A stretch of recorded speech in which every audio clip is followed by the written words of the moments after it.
Hi there, guys. I don't know what I'm doing. We're trying to get this neon running. I just bought it for not too bad a price. Uh, Figure I'd bring y'all along for the journey here. The previous owner said the code ran a crankshaft sensor, which is somewhere down there. Not really sure.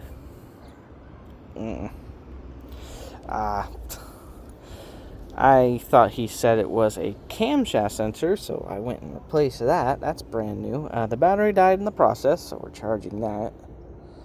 We're going to do a compression test, which I don't know what I'm doing, so maybe that goes wrong too. Yeah.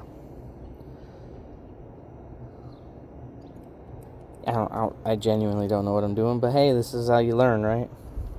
So I'm going to hope the juice has been delivered enough that I can turn the engine over with that cylinder out. There's no spark plugs in it. I took them all out. I'm going to put fresh spark plugs in it if the compression test goes right. If the compression test doesn't go right, I'm probably just going to have to figure out a way to order a whole new engine for this thing, because it's probably got damage in the piston compartments that I don't want to deal with. So let's find out. We're going to turn the key and see what happens. I'll leave these right here.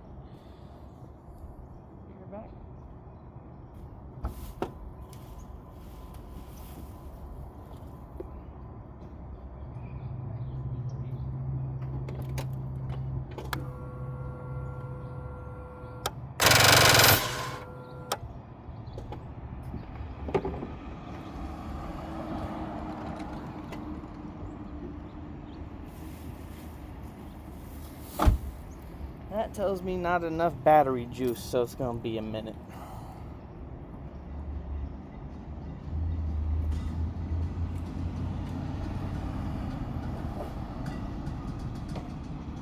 Briefly move my motorcycle in the process.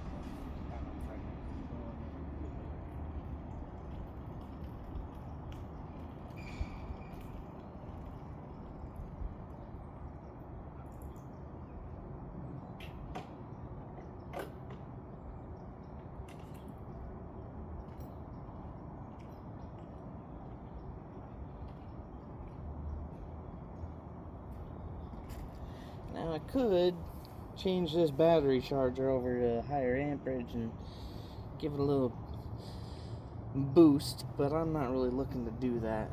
While we're here, let's see what the engine oil is looking like. Needed changed a while ago, but it is consistent in color, so no coolant has snuck its way in as far as I can tell. So that should still be good. That's full. Probably too full, but oh well. I didn't fill it. Well, context. This is a 2005 Dodge Neon that I bought off of a buddy for not too bad a price. He said it ran when he parked it and has not ran since. Like I said, he said the crankshaft sensor is what threw the code. I have not gotten down there to take care of that part yet, so I'm hoping that we'll just have. I want to test the compression because these engines are really not very powerful and they kind of break easy. So I'm going to test the compression before I put fresh spark plugs in it, and then I'm going to figure out where said sensor is and attempt to put it in. And hope that it's just the sensor so that things will time right and it'll start. Because if it's not said sensor and it's not timing right, as far as I've done research-wise, we have to check the timing to make sure it didn't come out of alignment, because if the timing went out of alignment, I might as well buy a new engine at the start. In order to do that, I have to take this off, that off, that down there off. And this is an engine mount, so in order to take this off, I have to get a bottle jack under the engine to lift it up. I have to take that off. All these cables got to move, because this has to move with it. So the power steering and water pump, I believe, are connected here, so they will both have to come off. I had to take this tire off just so I can access the side panel, so I can start taking bolts off just to get the timing cover off, so I can see the timing chain or timing belt. This is gonna be a ride. As far as I'm tracking, this car hasn't had too terrible of a life. He bought it for $1,000 and it was pretty low mileage at the time. Currently it has 119,000 miles on it. So it's not very high mileage, but I mean it's still probably high mileage enough that the timing belt would be due for a change. Am I gonna change the timing belt? I hope not. But I'd like to bring life back to this thing. Because it deserves it, you know. It's only got 119,000 miles on it. Like, come on, it deserves more life than that. So we're gonna charge the battery, check compression. Hopefully this is hand tight in there. Hopefully it'll come out when I'm done. Yeah, like I said, I took all the spark plugs out, so there's no spark plugs in there. I got some fresh iridium spark plugs. I checked the spark on this thing. It has a good spark.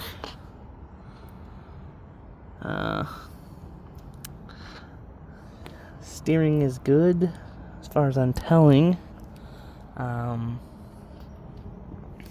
This looks like a brand new intake cover.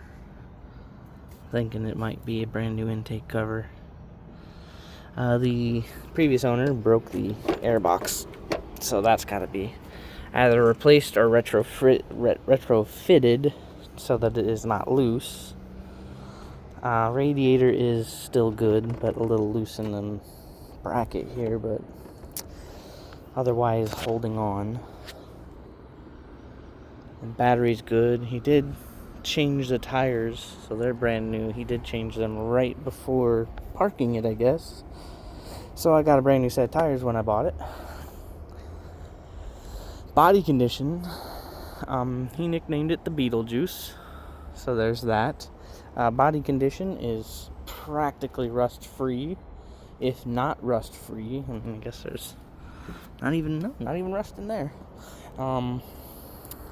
It's got some scrapes, which, I mean, what car from 2005 doesn't? It's got one dent in the bumper, which I'm pretty sure is plastic, so I can just pop that out. Trim is still intact, solid. Interior is dirty. I haven't cleaned it yet. Typical Dodge fashion. I'm going to be replacing that. The shifter boot is gone, and I was left with this, which does not fit. And I bought another shifter, which I put in here. And it came with these adapters, which do not fit. So that was I said it was good for this car, but it does not fit. So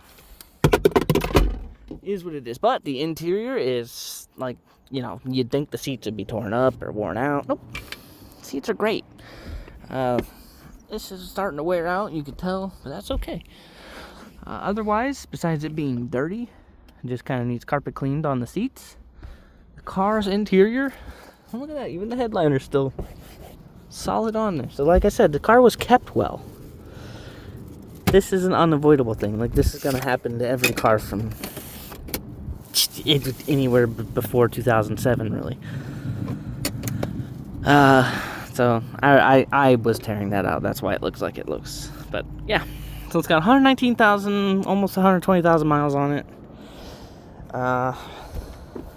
It's just the SXT model, no turbochargers today. Sorry, SRT guys. I think I could put an SRT in this, right? So yeah, why not? If you're gonna upgrade the engine, get a new one. Might as well get one that's got a little bit of juice to it, right? All right, we're good. Oh, and this window doesn't roll up. Gotta fix that. So right now, our temporary window, since it doesn't run anyway, is installed. I'm guessing by that not flashing anymore, it might actually turn over.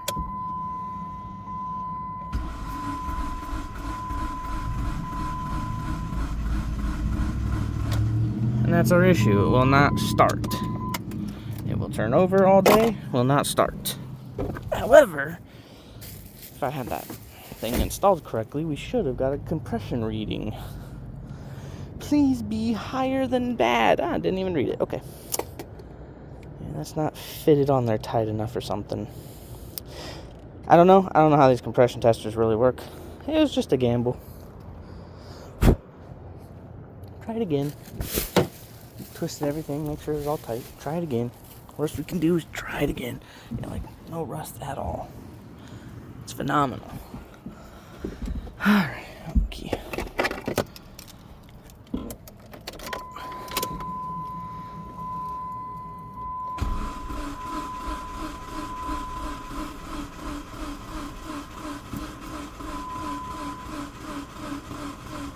I'm trying to let go for a minute.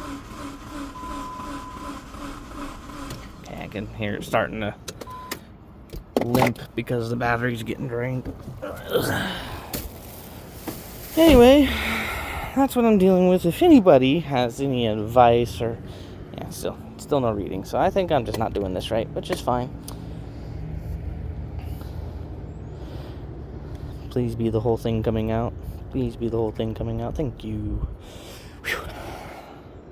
It could be because I don't have any spark plugs in all these other cylinders, but you would think one cylinder's compression would be different from the next, or, irrelevant to the next.